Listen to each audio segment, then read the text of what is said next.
Trying to decide between Manus AI and operator-style AI agents?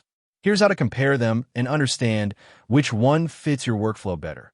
Start by comparing the main purpose of each platform. Manus AI is focused on autonomous workflows, multi-step task execution, and combining research, planning, and automation into one AI-driven system.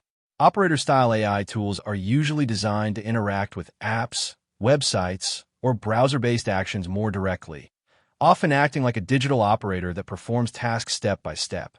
Next, compare automation depth and flexibility. Manus AI is typically better for structured project workflows and long-form task management, while operator-style systems may focus more on interacting with interfaces and executing actions visually.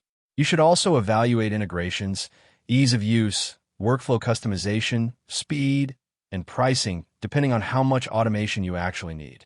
Finally, test both platforms using the same real-world task, such as content planning, research, or workflow automation. Comparing the quality of outputs, accuracy, and time saved will help you determine which platform works better for your personal or business use case. Now you know how to compare Manus AI and operator tools based on automation, workflows, and real-world productivity.